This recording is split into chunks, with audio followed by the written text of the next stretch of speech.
जिन्होंने पार्ट 1 देख रखा है वो कमेंट में पिन टाइम स्टैम्प से डायरेक्ट पार्ट 2 पर मूव कर सकते हैं and enjoy the story. Imagine अचानक से तुम्हें एक दूसरी दुनिया में भेज दिया जाता है और जब तुम उस अजीब जगह पहुंचते हो तो तुम्हें पता चलता है कि तुम्हें एक लड़की ने समन किया है। मान लो वो काफी अट्रैक्टिव है और तुम्हें अपना पति बनाना चाहती है। वो सोचती है कि तुम बिल्कुल पावरलेस हो, इसलिए वो तुम्हें अपने रहमो करम पर जीने देती है। असल में उसे बस एक पति चाहिए ताकि उसके डैड उसे परेशान करना बंद कर दें। लेकिन वो कोई आम लड़की नहीं है।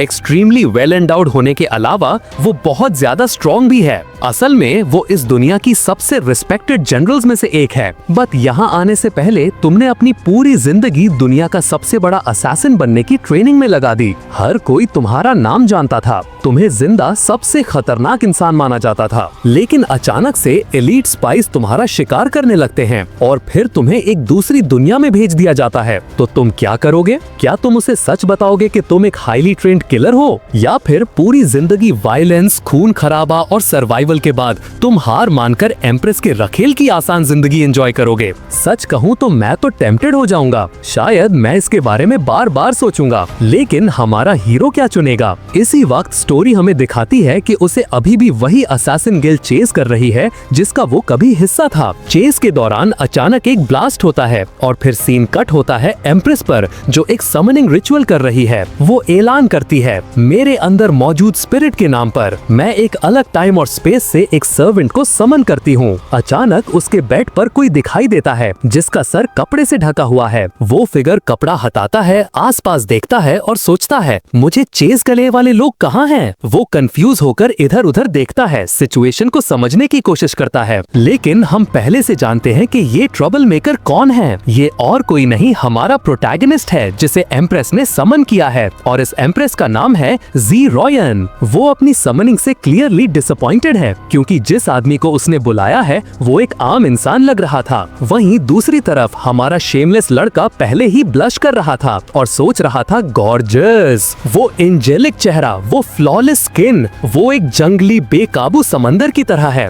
एक ऐसी नेचुरल फोर्स जिसके पास एक अनबीटेबल स्पिरिट है। इसके लिए उसे ब्लेम भी नहीं कर सकते। तभी एम्प्रेस आ भरती है और बड़बड़ाती है, पता है क्या, ये असल में अच्छा है, तुम मेरा काफी टाइम बचाओगे। प्रोटैगनिस्ट, जो अभी भी अजीब फील कर रहा था, पूछता है, तुम कौन हो, हम कहाँ हैं? वो अपनी बाहें फैलाती है और जवाब देती है, मैं ग्रेट यांग डायनेस्टी की एम्प्रेस हूँ और आज से तुम इस एम्पायर के प्रिंस और मेरे पति हो। हमारा हीरो बस वहाँ खड़ा रह जाता है, बिल्कुल हैरान, जैसे उसके सर पर किसी ने मार दिया हो। वो अपना गला साफ करती है और कहती है, हाँ तुमने सही सुना, मेरे कुछ सलाहकार मुझसे शादी करने की जिद कर रहे थे। मैं उस परेशान करने वाले मिनिस्टर का प्रेशर नहीं झेलना चाहती थी, इसलिए मैंने तुम्हें पॉलिटिकल कवर के लिए समन किया। हमारे हीरो की आंखें चमकने लगती हैं, वो तो जैसे ग्लो कर रहा था। वो पूछता है, तो मुझे यहाँ कुछ नहीं करना होगा, बस तुम्हारा पति बनकर रहना है। वो कंधे उचकाती है जैसे कह रही हो, हाँ बस इतना ही। और जाहिर है वो शेमलेस बदमाश बेड पर वापस गिर जाता है और एम्प्रेस को थोड़ा क्वालिटी टाइम बिताने के लिए इनवाइट करता है। लेकिन वो उसकी बात को तुरंत काट देती है। वो समझाती है कि बदकिस्मती से वो कोई भी वाइफली ड्यूटीज पूरी नहीं करेगी, लेकिन वो प्रॉमिस करती है कि उसे अपनी बाकी की जिंदगी में खाने, कपड़े या पैसों की चिंता करने की जरूरत नहीं पड़ेगी। वो स्लेव रिंग को हटाने का भी कोई तरीका ढूंढ लेगी जो समनिंग के दौरान उसके हाथ में आ गई थी। फिर वो उसे इंपीरियल हॉल में मिलने को कहती है और कमरे से चली जाती है। शाओवान बस वहाँ बैठा रह जाता है। वो नीचे रिंग की तरफ देखता है और सोचता है, तो ये वो कॉन्ट्रैक्ट रिंग है जिसके बारे में वो बात कर रही थी। जब तक मैं इसके असर में हूँ मैं उसे चोट पहुँचाने के लिए कुछ नहीं कर सकता। तभी आखिरकार वो सिस्टम सामने आता है जिसका सबको इंतजार था और पूछता है, क्या आप सबसे पावरफुल सुप्रीम सिस्टम को एक्टिवेट करना चाहेंगे, हाँ या ना? हमारा हीरो कहता है, एक मिनट रुको, मैं एक दूसरी दुनिया में आया हूँ और उसके ऊपर से मुझे एक ओवर पावर्ड सिस्टम भी ऑफर किया जा रहा है। और वो कहता है, नहीं, तुम लोगों की तरह मुझे भी लगा था कि वो हाँ कहेगा, लेकिन हे, हमारा लड़का जानता है कि वो क्या कर रहा है। फिर वो बोलना शुरू करता है, जब मैं बच्चा था तो मुझे एक अनाथ के रूप में गोद लिया गया था। जिंदा रहने के लिए मुझे लगातार मारना और ट्रेन करना पड़ता था। जिस असैसिन गिल्ड के लिए मैं काम करता था उसकी वजह से मैं ये भी नहीं चुन सकता था कि किसे मारना है। सबसे स्ट्रॉन्ग बनने की चाह में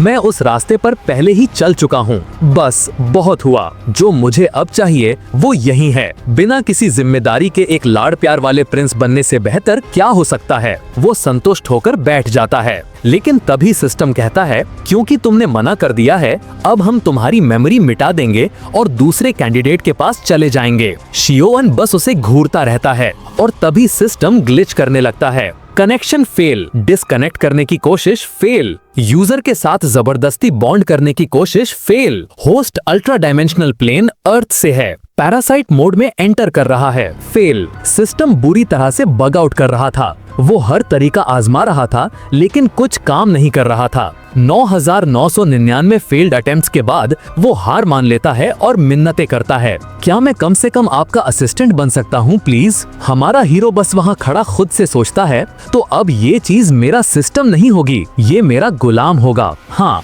इसके लिए मैं तैयार हूँ। वो सिस्टम को एक नाम देने का फैसला करता है, वन काओ। तुरंत ही सिस्टम उसे वार्न करता है, डियर मास्टर प्लीज अपनी सांस रोक लीजिए, वरना इसके अनचाहे रिजल्ट्स हो सकते हैं। शियोवन कंफ्यूज हो जाता है, लेकिन जैसे ही वो सांस लेता है आसपास के पौधे गायब होने लगते हैं। सिस्टम घबरा जाता है, नहीं ऐसा मत करो, अपनी पावर को कंट्रोल करो। तब उसे एहसास होता है कि वो थोड़ा और स्ट्रॉन्ग हो गया है। वो सिस्टम से पूछता है कि आखिर हो क्या रहा है। सिस्टम जवाब देता है, अर्थ पर लोग 490,000 डायमेंशनल रूल से बंधे होते हैं, इसलिए आप इतने ज्यादा पावरफुल हो। हमारा हीरो पूछता है, तो इस दुनिया में कितने डायमेंशनल रूल्स हैं? सिस्टम जवाब देता है 3000, जिसका मतलब है कि वो अब 470,000 गुना ज्यादा स्ट्रॉन्ग है। जाहिर है शियोवन अपना स्टेटस विंडो चेक करना चाहता है और सामने क्या आता है? पता चलता है कि उसके पास एंशिएंट चाइनीज ड्रैगन डिसेंडेंट्स की ब्लड लाइन है, एक ऐसी रेयर और पावरफुल ब्लड लाइन जिसके बारे में सिस्टम को भी नहीं पता कि वो असल में कितनी स्ट्रॉन्ग है।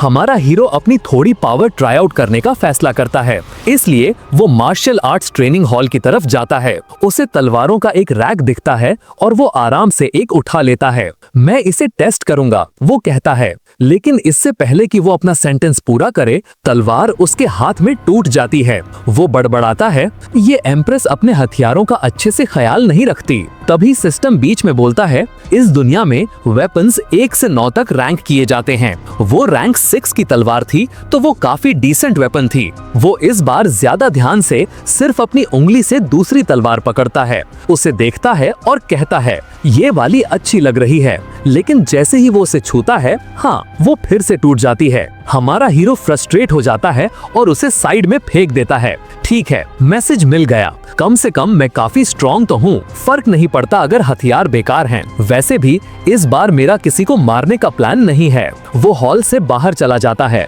सीन अगले दिन पर स्किप होता है। वो उठता है और देखता है कि उसके बगल में कोई लेटा हुआ है। उसे काफी अच्छी कंपनी मिली थी। चौंक कर वो पूछता है, रुको, क्या हमने? एम्प्रेस ब्लश कर रही थी उसे देखते हुए। अभी भी आधी नींद में वो उसका गाल पकड़ता है और बड़बड़ाता है, क्या हमने सच में वैसा कुछ किया? वो उसके सवाल को पूरी तरह इग्नोर कर देती है और पूछती है कि क्या वो अच्छे से सोया? वो जवाब देता है, मैं बहुत अच्छे से सोया, लेकिन क्या मैं गलत कमरे में हूँ या कुछ और? वो समझाती है कि उसे रात भर रुकना पड़ा ताकि लोगों को शक न हो। एक शादीशुदा जोड़ा अपनी सुहाग रात पर अलग अलग कमरों में सोए, लोग बातें बनाएंगे। वो हमेशा की तरह एलिगेंट तरीके से उठती है और कहती है, अगर तुम्हें किसी चीज की जरूरत हो तो मैं किसी को भेज दूंगी। फिर वो मुड़ती है हमेशा की तरह चमकती हुई और धीरे से माफी मांगती है, मुझे माफ करना कि मैंने तुम्हें अपने फायदे के लिए यहाँ समन किया। हमारा हीरो बहुत खुश हो जाता है और सोचता है, ये औरत कमाल की है,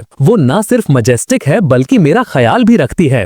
रात हो जाती है। सीन कट होता है एम्प्रेस पर, जो पूछ रही है, क्या नॉर्क में सिचुएशन सच में इतनी खराब है? उसकी दोस्त जो एक पूर्व जनरल है जवाब देती है, बदकिस्मती से हाँ, बारबेरियंस ने पहले ही हमला करना शुरू कर दिया है और हमारी इंटेल के मुताबिक सेक्रेड बारबेरियन भी वही नहीं होगा। एम्प्रेस अपनी छोटी सी नोटबुक को जोर से बंद करती है और कहती है तो मैं खुद जाकर उसे वापस ले लूंगी। मैं उस बूढ़े बैस्टर्ड से हमेशा के लिए निपटा लूंगी। वो जनरल की तरफ मुड़ती है और कहती है 3 दिन में तुम मेरे साथ नॉर्थ आ रही हो। वो एक्स जनरल बिल्कुल भी नहीं हिचकिचाती। उसका चेहरा खिल उठता है। उस औरत को केओस पसंद है। हम 3 दिन आगे जाते हैं। एम्प्रेस अब पूरी तरह से आर्मर में थी, जिसे देखकर साफ पता चल रहा था कि उसे लड़ना आता है। जाने से पहले वो पूछती है कि क्या सब कुछ तैयार है। वो औरत सर हिलाती है और कहती है मैंने लिंगर को उस पर नजर रखने के लिए लगा दिया है, इसलिए चिंता की कोई बात नहीं है। लेकिन फिर वो मुड़ती है और पूछती है तुम उस प्रिंस के लिए इतनी चिंतित क्यों हो? वो तो बिल्कुल बेकार लगता है। एम्प्रेस जवाब देती है जब से वो आया है मैं किसी तरह से ज्यादा स्ट्रॉन्ग महसूस कर रही हूँ। शायद वो एम्पायर के लिए गुड लक है। और बस इसी तरह वो नॉर्थ को वापस हासिल करने के लिए निकल जाती है। जाते हुए देख रही थी जनरल की बेटी जाओ लिंगर। यूज ही हमारा हीरो पर नजर रखने के लिए छोड़ा गया था और ये कहना कि वो इस काम से खुश नहीं थी बहुत कम होगा। वो बड़बड़ाती है मुझे इस बेकार प्रिंस की देखभाल क्यों करनी पड़ रही है। फिर वो उसकी तरफ देखती है। हर मैजेस्टी कमाल की हैं, तो उन्होंने ऐसे अजीब इंसान से शादी क्यों की? लेकिन तभी अचानक से कोई शाओयन को उठा ले जाता है। वो नोटिस भी नहीं करती और हमारा हीरो क्या करता है? वो आराम से अपना रोस्ट चिकन खाता रहता है। यूज कुछ अजीब दिखने वाले लोगों के सामने फेंक दिया जाता है। उनमें से एक जिसने आधा मास्क पहना था मुड़ता है और पूछता है तुम्हें यकीन है ये वही आदमी है? ये लूजर एम्प्रेस का पति है। लिंगार जिसे उसकी मदद करनी चाहिए थी बस एक पेड़ पर बैठी सब कुछ देख रही थी, ये मानते हुए कि वो पूरा बेवकूफ है। जैसे ही किडनैपर्स थोड़ा दूर जाते हैं वो नीचे कूदती है, उसका हाथ पकड़ती है और कहती है चलो यहाँ से निकलते हैं। लेकिन तभी वो गायब हो जाता है। पता चलता है कि हमारी लिंगार एक इल्यूजन आइटम से धोखा खा गई थी। अब वो खुद एक स्पिरिचुअल केज में फंस गई है। वे लोग वापस आते हैं और उसे तुरंत जनरल की बेटी के रूप में पहचान लेते हैं। वहीं दूसरी तरफ हमारा प्रोटैगनिस्ट अभी भी आराम से अपना चिकन खा रहा था, जैसे ये बस एक आम दोपहर हो। लिंगार पहले ही अपनी तलवार निकाल रही थी, लेकिन स्कारफेस्ड आदमी उसे ऐसा ना करने को कहता है। वो गुस्से में पूछती है तुम कौन हो? वो अपना मास्क उतारता है जिससे एक लंबा घाव दिखता है और पूछता है क्या तुम्हें मैं याद हूँ? सीन कट होता है। वो एक गुफा में जंजीरों से बंद है। हैरान है लैंग यिंग, वो स्कार वाला आदमी जिंदा है। हमारा हीरो खुशी से बोलता है ओह तो तुम सब एक दूसरे को जानते हो, बढ़िया है, ऐसा है तो मैं निकलता हूँ। लेकिन लैंग उसके कंधे पर हाथ रखता है और कहता है हमारा काम अभी खत्म नहीं हुआ है। शाओ एंड डिसअपॉइंट होकर आह भरता है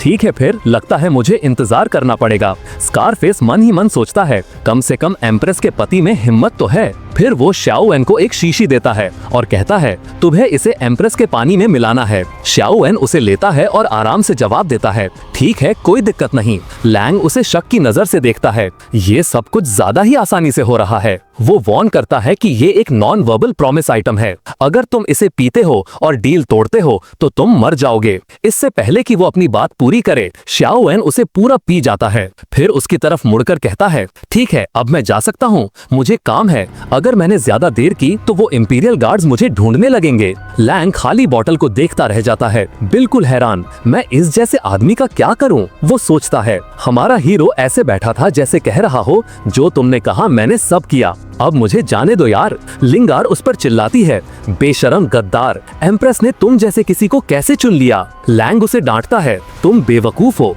प्रिंस सिचुएशन को तुमसे बेहतर समझता है। तुम और तुम्हारी माँ ही हो जिन्हें दिखाई नहीं दे रहा कि यांग डायनेस्टी में हालात कितनी खराब हैं। फिर वो लिंगार की तरफ इशारा करता है और पूछता है तो अब जब मैंने जहर पी लिया है क्या मैं इसे भी अपने साथ ले जा सकता हूँ? वो चिल्लाती है मुझे तुम्हारी मदद नहीं चाहिए। लेकिन लैंग बीच में बोलता है माफ करना ऐसा नहीं हो सकता, मेरा उसके साथ कुछ अधूरा काम है, मुझे हिसाब बराबर करना है। शाओएन तेवर चढ़ाता है हाँ ये काम नहीं करेगा, मैं उसके बिना यहाँ से नहीं जाऊंगा। फिर वो साफ साफ कहता है अगर मुझे यहाँ से उसके बिना जाना पड़ा तो इसका मतलब होगा कि मैं मर चुका हूँ। लैंग जवाब देता है ठीक है तो तुम इसी गुफा में जहर से मरोगे। हमारा हीरो उसे एक इनोसेंट सा लुक देता है इतना छोटा दिल मत रखो यार, मैंने तो पूरा सहयोग किया है। अचानक उसके पीछे एक गुंडा गुस्से में आगे बढ़ता है और उसे पंच मारने जाता है। उस आदमी का मुक्का शाओएन के बालों के पास से गुजरता है और लिंगार डर जाती है, ये तो बस एक आम आदमी है। वो सोचती है वो इससे कैसे बचेगा, लेकिन जब वे दोबारा देखते हैं वो अभी भी वहीं बैठा उबासी ले रहा था। दोनों हैरान होकर वही जम जाते हैं और सोचते हैं वो इतना शांत कैसे है। एक सीरियस एक्सप्रेशन के साथ शियाउन कहता है, तुम वो हाथ हटाने वाले हो या नहीं? उस आदमी ने अभी भी उसके बाल पकड़े हुए थे। शियाउन बस बड़बड़ाता है, मेरे बालों को हाथ मत लगाना। फिर वो आलस से एक साइड पंच मारता है और एक बहुत बड़ा ब्लास्ट होता है। लगता है वो आदमी तो हवा में ही उड़ गया। पूरी गुफा हिलने लगती है। हमारा हीरो अपना सर टेढ़ा करता है, सोचते हुए कि ये क्यों हुआ। फिर वो एक और पंच मारता है और फिर एक और। अब तक वो 3 लोगों को पहले ही उड़ा चुका था। मास्क पहना हुआ आदमी जमीन पर गिर जाता है। शियाउन उसके पास जाता है और वो आदमी अपनी जिंदगी की भीख मांगने लगता है, लेकिन बहुत देर हो चुकी थी। सिर्फ एक घूरने से शियाउन उसे गायब कर देता है। उसने सच में उस आदमी को सिर्फ देखकर ही मार डाला।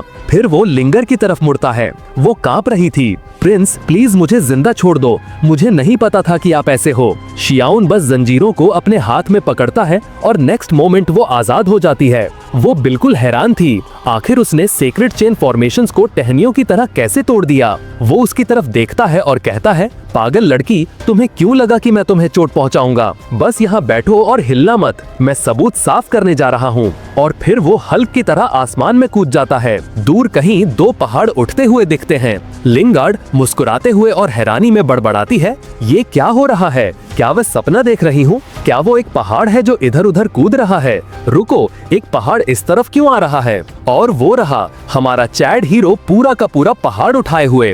वो उसे एक बूम की आवाज के साथ उसके पीछे गिरा देता है। शियाउन बेफिक्री से चलता है और कहता है, लो अब कोई सबूत नहीं बचा। लिंगार्ड बस वहीं बिल्कुल हैरान खड़ी रह जाती है। तो ऐसे छिपाते हैं जुर्म को? हाँ, हमारा हीरो पहले ही आगे बढ़ चुका था और कहता है, हे छोटी लड़की, जब वो पूछे तो बस कहना कि तुमने मुझे बचाया, ठीक है? वो बिल्कुल कंफ्यूज होकर पलके झपकाती है। रुको, क्या? तुम्हारा क्या मतलब है? एक स्ट्रेट फेस के साथ वो उसकी तरफ देखता है और कहता है, क्या तुम्हारी माँ ने तुम्हें कभी नहीं बताया कि बड़ों की बात सुननी चाहिए? वो अभी भी शौक में थी, लेकिन सर हिलाती है।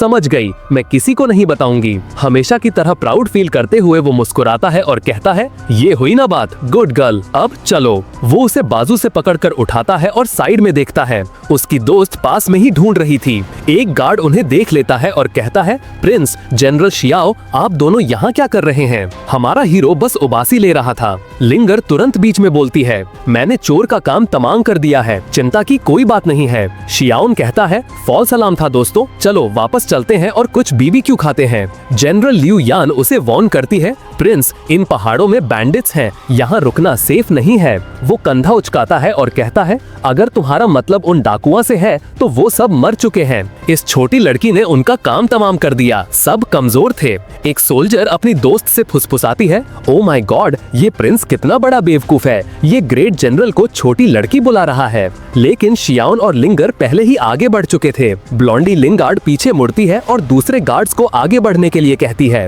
वो सब हैरान खड़े थे, सोचते हुए कि जनरल उसकी बात क्यों सुन रही है। सीन कट होता है हमारे प्रोटैगनिस्ट पर, जो अपना छोटा सा पिग रोस्ट कर रहा था, एकदम खुश। लिंगर बहुत प्यार से वहाँ आती है, उसके लिए काटने वाला एक छोटा चाकू लेकर। वो उसके ठीक बगल में बैठ जाती है, बस एक और टेस्टी बाइट का इंतजार करते हुए। दूसरे सोल्जर्स आपस में फुसफुसाते हैं, अब सब खत्म, जनरल पागल हो गई हैं। वो लिंगर की तरफ मुड़ता है और पूछता है, हे, क्या तुम जानते हो कि वो लोग कौन थे जिन्होंने हमें पकड़ा था? वो जवाब देती है, उनका लीडर, वो जिसके चेहरे पर घाव था, लियांग शू था, उसे 1 साल पहले मौत की सजा होनी थी। वो शॉक होकर पूछता है, मौत की सजा? शियाउन पलके झपकाता है, किस लिए? लिंगर बताती है, ये मेरी कमिंग ऑफ एज सेरेमनी के दौरान हुआ था। वो आईब्रो उठाता है, कमिंग ऑफ एज? रुको, तुम कितनी साल की हो? वो थोड़ा ब्लश करती है, 16। शियाउन विश्वास नहीं कर पाता, 16 और मर्डर और सर काटने की बातें ऐसे कर रही हो? तुम्हारी माँ जरूर पागल होगी।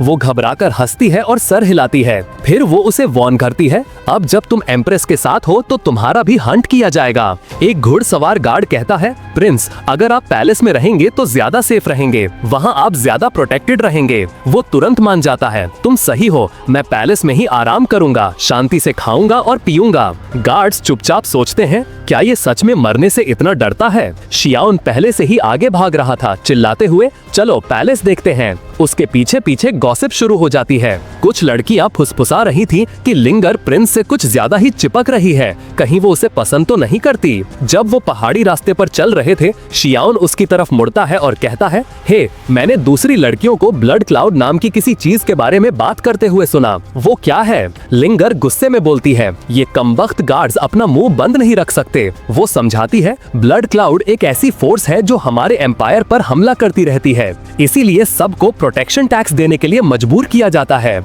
शियाओन तेवर चढ़ाता है, प्रोटेक्शन टैक्स? तुम्हारा क्या मतलब है? वो उस शेडी डील के बारे में बताती है। भ्रष्ट नेता लोगों से ब्लड क्लाउड ट्राइब से बचाने के लिए पैसे ले रहे हैं, लेकिन असल में उन्हें बचाने के लिए कुछ नहीं करते। वो बस पैसे अपनी जेब में डाल लेते हैं। और अब हालत और खराब करने के लिए एम्प्रेस को सत्ता से हटाने की बातें हो रही हैं, क्योंकि वो इस सब का विरोध करती हैं, जिसका मतलब है कि वो उनका बेकार पति होने के नाते अब एक चलता फिरता टारगेट है। शियाओन अपनी फिस्ट कस लेता है, ये पूरा सिस्टम ही रिग्ड है। फिर वो लिंगर की तरफ मुड़ता है और पूछता है, अगर एम्प्रेस को पता चल गया कि मैं असल में स्ट्रांग हूँ तो क्या वो मुझे काम पर लगा देगी? लिंगर बिना रुके जवाब देती है, बिल्कुल। शियाओन इस पर सोचता है, अगर ये लोग शहर पर हमला करते हैं और मेरे पीछे आते हैं तो आखिरकार मुझे दिखाना ही पड़ेगा कि मैं क्या कर सकता हूँ, और अगर मैं नहीं करता तो सब मारे जा सकते हैं। अगर मेरी वजह से जंग शुरू हो गई तो वो शायद मुझे डाइवोर्स दे देगी या निकाल देगी। वो गुस्से में आ जाता है, बिल्कुल नहीं, मैं इन ब्लड क्लाउड वालों से निपट लूंगा इससे पहले कि वो मेरी आराम वाली लाइफस्टाइल बर्बाद करें। लिंगर उसे घूरती है, रुको, तुम इस बारे में चिंता कर रहे हो? वो जंगल से चलते रहते हैं और लिंगर कहती है, उन्हें ढूंढना नामुमकिन है, उनका एक किला कहीं छुपा हुआ है। हमारा हीरो पूरे हल्क मोड में कहता है, रिलैक्स ब्लॉन्डी, फिर आराम से उसे अपनी बाहों में उठाता है और आसमान में छलांग लगा देता है। बेचारी लड़की बिल्कुल हैरान थी, रुको, उसने इसके लिए कोई स्पिरिचुअल एनर्जी इस्तेमाल नहीं की। इस बीच वो उसे अपनी बाहों में लेकर लाइट की स्पीड से उड़ रहा था। वो चिल्ला रही थी, बिल्कुल घबराई हुई। स्लोली, सिस्टम बीच में बोलता है, मास्टर, आपको स्पीड तुरंत कम करनी होगी वरना ये मर जाएगी। थोड़ी देर बाद आखिरकार वो एक अनजान जगह पर उतरता है और शांति से कहता है, हम पहुंच गए। लिंगर, जिसके बाल बिखरे हुए थे और चक्कर आ रहे थे, लड़खड़ाते हुए कहती है, पहुंच गए? कहाँ पहुंच गए? हमारा प्रिंस अपना हाथ घुमाता है और सीधा एक अदृश्य दीवार में पंच मारता है। बूम, सब कुछ टूट जाता है और टड़ा, एक छिपा हुआ हवा में तैरता बेस उनके सामने आ जाता है। लिंगर की सांस रुक जाती है, तो इसीलिए उसे कोई कभी ढूंढ नहीं पाया। ये एक अदृश्य हवा में तैरता हुआ किला है। हमारा प्रोटैगनिस्ट सीधा अंदर जाता है और लिंगर को अपने पीछे आने को कहता है। वो सर हिलाती है और पूछती है, इस सीक्रेट इन्फिल्ट्रेशन का प्लान क्या है? वो कंधा उचकाता है, कोई सीक्रेट इन्फिल्ट्रेशन नहीं है। अगले ही पल वो उसके साथ सीधा मेन हॉल के दरवाजों के सामने कूद जाता है। वो बड़बड़ाती है, तुम पागल हो। अंदर एक लंबी रोबदार औरत उन्हें नोटिस करती है, एक चेहरा जिसे मैं नहीं पहचानती। वो कहती है, शियाओन इंतजार नहीं करता। एक ब्लास्ट होता है क्योंकि वो लोगों को इधर उधर काटना शुरू कर देता है। अचानक उसके पीछे और दुश्मन आ जाते हैं और उनके बीच सस्ते गोकू ने चैट में एंटर किया है। लिंगर उसे तुरंत पहचान लेती है, वो ब्लड टावर के टॉप असैसिन्स में से एक है। वो आदमी शियाओन की तरफ देखता है और ताना मारता है, तो एम्प्रेस का पालती कुत्ता मुझसे मिलने आया है। वाह, ये इंसल्ट तो शियाओन ने भी एक्सपेक्ट नहीं किया था। ब्लड टावर के गुंडे जल्दी से आपस में प्लान फुसफुसाने लगते हैं। एम्प्रेस नॉर्थ में है, चलो उसे इसका सर भेजते हैं। लेकिन शियाओन, जो बेवकूफ नहीं था, तुरंत उनकी बात सुन लेता है। ये बहुत ज्यादा जानते हैं, शहर के अंदर जरूर कोई जासूस है। सस्ता गोकू कहता है, मैं इस कमजोर प्रिंस की पावर देखने के लिए मरा जा रहा था। लेकिन उसी पल उसे वो महसूस होता है, वो प्रेशर। शियाओन का ऑरा उनके ऊपर एक मैसिव दम घोटने वाला प्रेशर अप्लाई करता है। बस एक कोल्डी नजर और उनमें से आधे जमीन पर गिर जाते हैं कांपते हुए। सस्ता गोकू अपना सर पकड़ लेता है गिड़गिड़ाते हुए, प्रिंस रुको, ये सब एक गलतफहमी थी। गलतफहमी? शियाओन शांति से कहता है, मैं बस एक शांत आलसी जिंदगी जीना चाहता था, लेकिन तुमने मुझे मारने के लिए लोग भेजे। अब मेरे पास सब कुछ तबाह करने के अलावा कोई चारा नहीं है। वो अपना पुराना क्लासिक पंच चार्ज करता है और बूम, पूरा कमरा हवा में उड़ा देता है। वॉलमार्ट गोकू बिना किसी निशान के गायब। बचे हुए लोग घबराने लगते हैं। रुको, वो बेवकूफ कौन था जिसने कहा था कि ये प्रिंस कमजोर है? शियाओन लिंगर का हाथ पकड़ता है और मुस्कुराता है। तुम ठीक हो छोटी लड़की? वो हैरान खड़ी थी। इसे सच में नहीं पता कि ये कितना पावरफुल है ना? वो पूछती है, क्या तुम सच में पूरे ब्लड क्लैन को तबाह करने जा रहे हो? वो कहता है, बिल्कुल। अगला स्टॉप उनका मेन बेस। वो उनके वेयरहाउस में पंच मारकर घुस जाता है। हर तरफ सोने के सिक्के। बिना हिचकिचाए वो एक ग्रीडी आदमी की तरह उसमें कूद जाता है। इन्होंने मेरी नींद खराब की, वो बड़बड़ाता है। ये उसका मुआवजा है। लिंगर देखती है और जबकि वो समझ रही थी, वो फिर भी पूछती है, क्या ये थोड़ा ज्यादा नहीं है? वो जवाब देता है, ये उनके शहर को भ्रष्ट करने की कीमत है। तुम्हें इससे कोई प्रॉब्लम नहीं है ना? वो घबरा कर हंसती है, नहीं बिल्कुल नहीं। फिर वो सोने से एक पावरफुल टैलिस्मन उठाता है और उसकी तरफ फेंकता है। वो चौंक जाती है, रुको, तुम मुझ पर इतना हाई लेवल टैलिस्मन क्यों इस्तेमाल कर रहे हो? वो जवाब देता है, उनका बेस यहाँ से बहुत दूर है, मुझे फुल स्पीड जाना पड़ेगा, तो तुम्हें सफर में जिंदा रहने के लिए उसकी जरूरत पड़ेगी। सफर में जिंदा रहने का क्या मतलब है? इससे पहले कि वो सेंटेंस पूरा कर पाती, वो उसे फिर से उठा लेता है और वो निकल पड़ते हैं। टैलिस्मन के साथ भी उसकी हालत खराब हो रही थी। स्पीड बहुत ज्यादा थी। कुछ सेकंड्स बाद वो दुश्मन के बेस पर क्रैश लैंड करते हैं। लिंगर की हालत बिल्कुल डिजी थी। शियाओन हवा स्मेल करता है और तुरंत खून महसूस करता है। 10 आदमी उन्हें एक पल में घेर लेते हैं। एक आदमी आगे बढ़ता है, वो ताना मारता है, हमारे पवित्र बेस में कदम रखने की हिम्मत किसने की? लिंगर फ्रीज हो जाती है। उनका ऑरा बहुत डरावना है। फिर एक बूढ़ा आदमी सामने आता है। ये है ब्लड ट्राइब का लॉर्ड। लिंगर फुसफुसाती है, ये वही है जो इस सब के पीछे है। शियाओन आईब्रो उठाता है और पूछता है, तुम्हारी यांग डायनेस्टी से कोई दुश्मनी है क्या?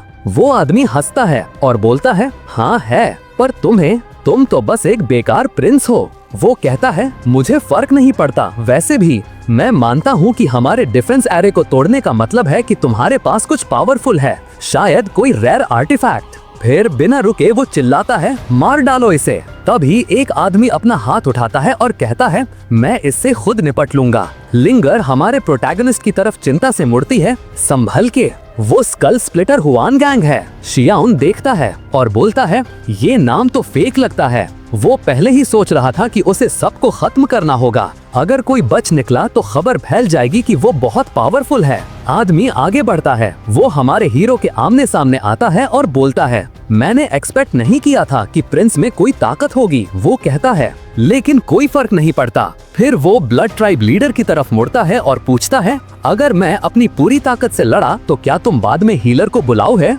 बूढ़ा आदमी जवाब देता है, ज्यादा मत सोचो, बस उसे मारना मत। आदमी शियाओन को घूरता है, छोटा सुंदर चेहरा, पतला शरीर, लंबी टांगे। तो एम्प्रेस को इस तरह के लड़के पसंद हैं। उसका एक गुंडा वॉर्न करता है, संभल के यार, उसे एक पंच में मत मार देना। दूसरा हंसता है, वो शायद पहले ही डर से पैंट गीली कर चुका होगा। शियाओन शांति से अपने माथे की तरफ इशारा करता है और कहता है, मुझे ठीक यहाँ मारो। सब जम जाते हैं। वो आगे टीज करते हुए कहता है, क्यों डर गए क्या?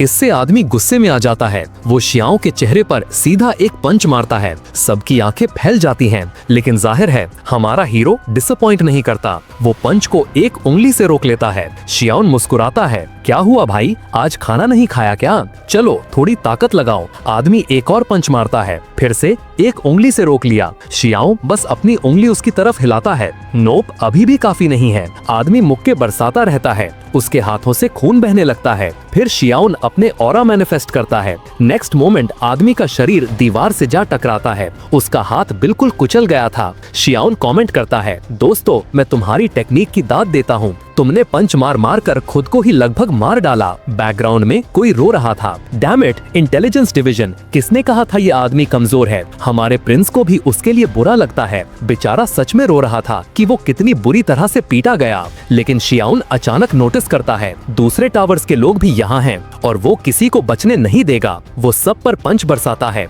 कमरे में अफरा तफरी मच जाती है। लोग विश्वास नहीं कर पा रहे थे, क्या ये इंसान भी है? सब भागने की कोशिश करते हैं, कुछ गायब होने लगते हैं। जमीन पर एक ब्लड टावर का आदमी सोच रहा था, प्लीज हम में से बस एक को बचने दो। दुनिया को इस मॉन्स्टर के बारे में पता चलना चाहिए। लेकिन कोई चांस नहीं था। शियाओन किसी के ठीक सामने प्रकट होता है, कुछ थप्पड़ मारता है और लाशें गायब होने लगती हैं। कोई जिंदा नहीं बचता। और फिर एक औरत आती है, किसी भी आदमी के लिए आखिरी खतरा। वो एक टोटल बॉम्बशेल थी और वो भी हैरान थी। मैंने इतनी बेजोड़ मार्शल स्किल वाला कोई नहीं देखा। वो फुसफुसाती है, अगर तुम मुझे छोड़ दो मैं जिंदगी भर तुम्हारी सेवा करूंगी। कोई नहीं जानता कि वो कौन है, लेकिन वो जानते हैं कि वो क्वीन ऑफ सेडक्शन है और कोई भी आदमी उसकी कार्डियो टेक्निक से बच नहीं पाता। तो हाँ, थोड़ी खतरनाक है, लेकिन असली मुद्दा वो बहुत ज्यादा खूबसूरत है। हमारा प्रिंस शायद उसके चक्कर में आ सकता है, लेकिन नहीं, हमारा हीरो ऑरा इमिट करता है और कहता है तुम एक बिगड़ी हुई औरत हो जिसका दिमाग गंदा है। वो अपने घुटनों पर गिर जाती है रोते हुए।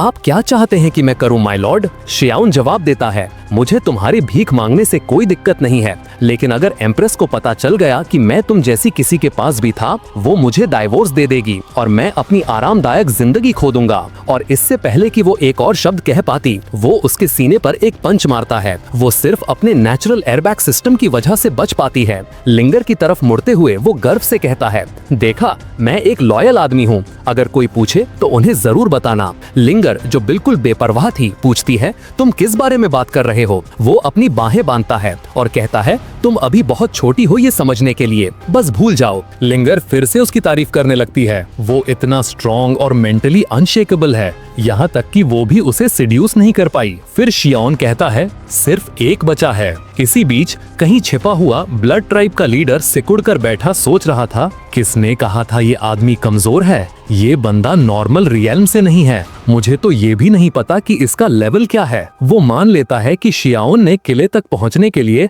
जरूर कोई रेयर ट्रेजर इस्तेमाल किया होगा। ऐसा ही कुछ हुआ होगा। ये सिर्फ रॉ पावर नहीं हो सकती। बूढ़ा आदमी राहत की सांस लेता है, ये सोचते हुए कि वो मॉन्स्टर आखिरकार चला गया। लेकिन सोचो, उसके ठीक पीछे कौन प्रकट होता है? हाँ, हमारा हीरो। आमने सामने बूढ़ा आदमी जम जाता है। शियाओन कहता है, तुम एक बच्चे की तरह लग रहे हो जो बेड के नीचे छिपा है। वो आदमी पलक झपकते ही गायब हो जाता है। पीछे से ट्राइब लीडर हंसता है, वो मेरे जाल में फंस गया। ये पूरी जगह बस उड़ने वाली है, वो जरूर मरेगा। लेकिन प्रिंस पहले ही ब्लड ट्राइब लीडर को गर्दन से पकड़ लेता है और कहता है, कहाँ जा रहे थे? हमारा काम अभी खत्म नहीं हुआ, चलो वापस। बेस पर वापस आकर वो उस आदमी को लिंगर को दिखाता है और कहता है, क्या तुम विश्वास कर सकती हो कि ये आदमी बेड के नीचे छिपा हुआ था? लिंगर बिल्कुल कंफ्यूज होकर पूछती है, रुको, क्या ये असैसिन्स का लीडर नहीं है? मुश्किल से बोलते हुए वो आदमी हाफता है, मैंने अपनी स्पिरिचुअल एनर्जी दबा दी थी,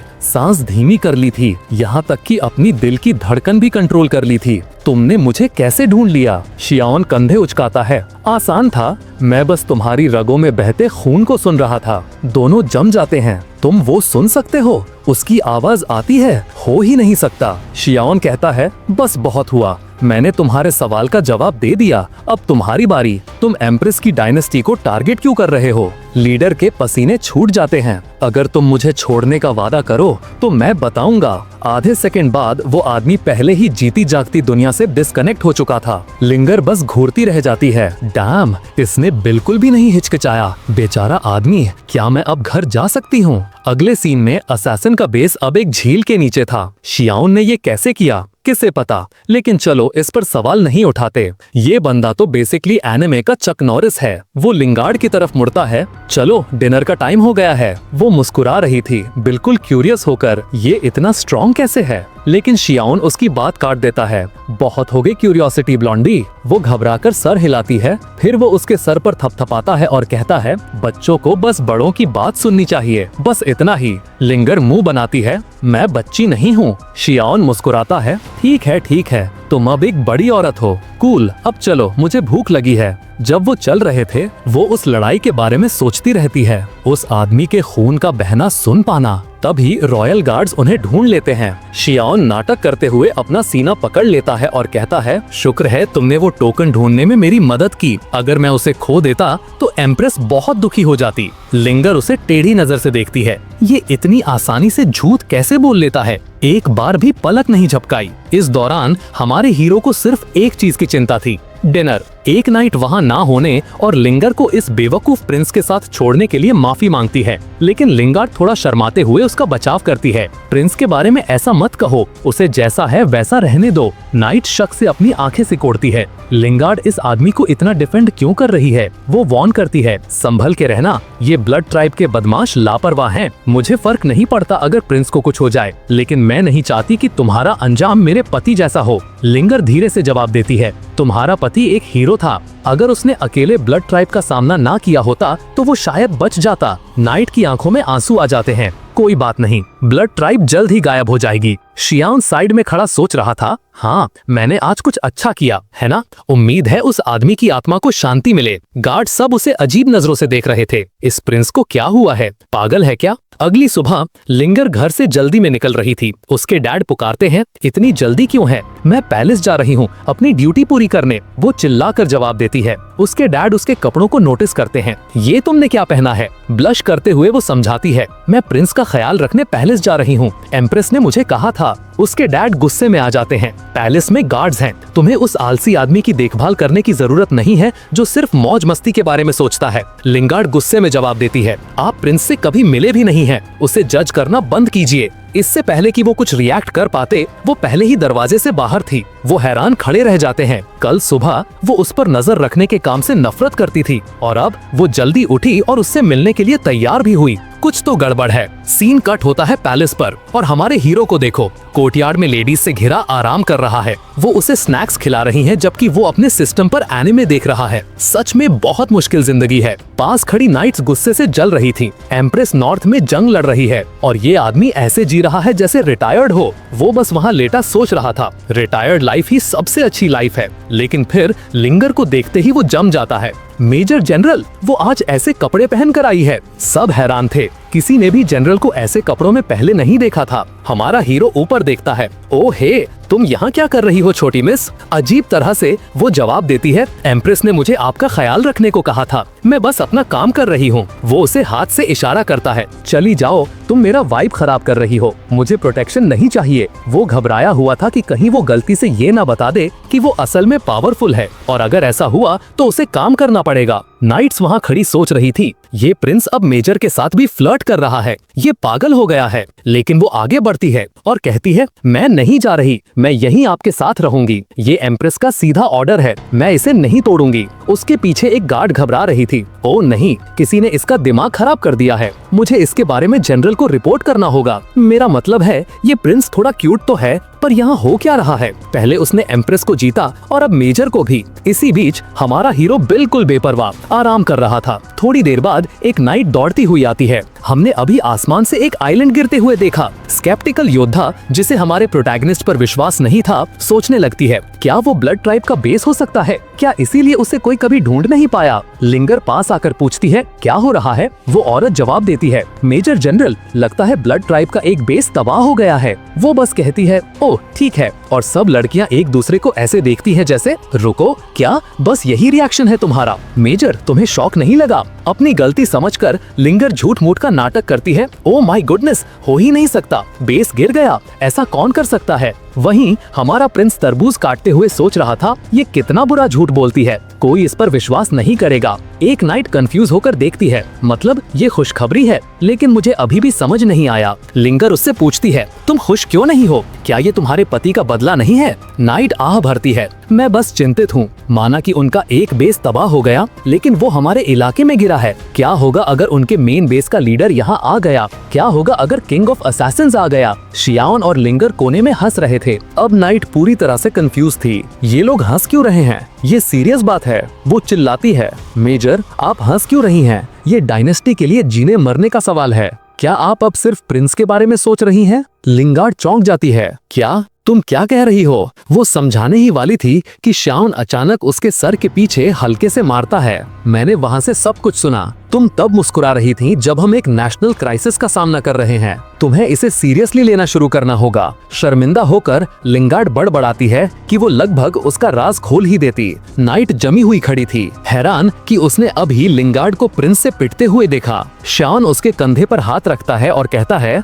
कमांडर लियू, यान डायनेस्टी समृद्ध है। चाहे हालात कितने भी मुश्किल क्यों ना हो, हम इससे पार कर लेंगे, इसलिए ज्यादा चिंता मत करो। नाइट बोलने के लिए मुंह खोलती है, लेकिन वो उसे रोक देता है। मुझे अभी भी इसे कुछ चीजें सिखानी है, इसलिए तुम अपनी ड्यूटीज पर वापस जाओ। वो उसे एक लुक देता है। तुमने सुना मैंने क्या कहा? काम पर वापस जाओ। फिर लिंगार्ड के साथ चला जाता है। नाइट्स विश्वास नहीं कर पा रही थी। मेजर को क्या हो रहा है? वो उसके ऑर्डर्स मान रही है। वो उसे सिर्फ 2 दिन से जानती है। उनमें से एक बड़बड़ाती है, ये मेरी सोच से भी ज्यादा बुरा है। हमें इसकी रिपोर्ट जल्द से जल्द ग्रैंड जनरल को देनी होगी। सीन कट होता है श्यान और लिंगर पर, जो एक ब्रिज पर थे। अब लेक्चर शुरू होता है। वो उसे कहता है कि वो समझती नहीं है, वो बस आराम करना चाहता है, इसलिए उसे ज्यादा स्मार्ट बनने, अपना मुंह बंद रखने और बेवकूफी भरी बातें कहना बंद करने की जरूरत है। लिंगार्ड पूरी तरह शर्मिंदा होकर कहती है, सॉरी, मैं दोबारा ऐसा नहीं करूंगी। वो जवाब देता है, सॉरी से कुछ ठीक नहीं होता, बेवकूफों की तरह बिहेव करना बंद करो। वो एक छोटी सी आह भरती है,